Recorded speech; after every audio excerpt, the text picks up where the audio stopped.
The issue of falsehood in church is one of the things that we need to be very careful about as we are in the last days of the church. You see, we should not attack the gospel siding with a compromise. We have a lot of people who are coming around today in the name of Christ, speaking in the name of the Lord.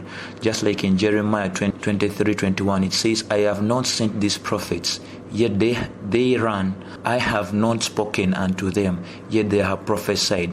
Whenever a person comes to you and he says that he's prophesying in the name of the Lord, if the prophecy does not come to pass, that one is already a false prophet. So you need to be very careful.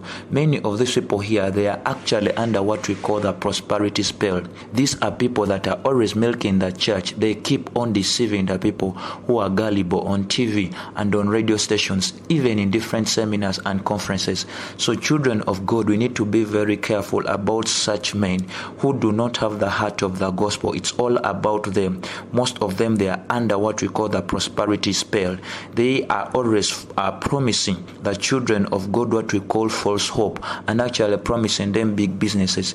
They have statements like harvest only responds to seed, but many of them, they are basically looking to the money, that Jesus will not listen to us until we sow to him seeds. This is the same thing that we see in the book of Isaiah 56 verses 11. It says, yes, they are greedy dogs which can never have enough. They are shepherds that cannot understand. They all look for their own way, and everyone for his own gain, and from his quota. And many of them, they have a message that only centralizes on gain being the sign of godliness.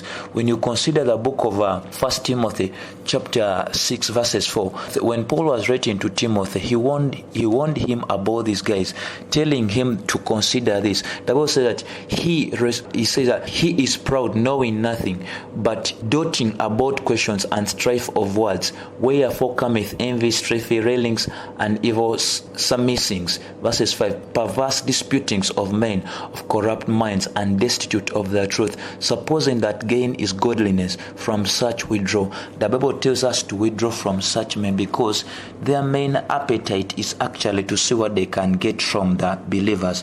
More to that, when you look at 1 Corinthians 16:22, it says that an anathema is going to be upon them. A curse is going to follow such people who are not exalting the doctrine, but they are siding with compromise and stealing from the children of God. And we need to be very careful about such men because they have already come into the church. And one thing that I also want to warn you, that the Bible tells us in Ezekiel 14:10, that whoever follows a false prophet, the judgment that will fall under that false prophet is the same judgment that will fall under unto they that are seeking after the prophet. So children of God, run away from such people who are only exalting materialism other than esteeming and emphasizing the true gospel that talks about what Jesus has done, not what man has to do.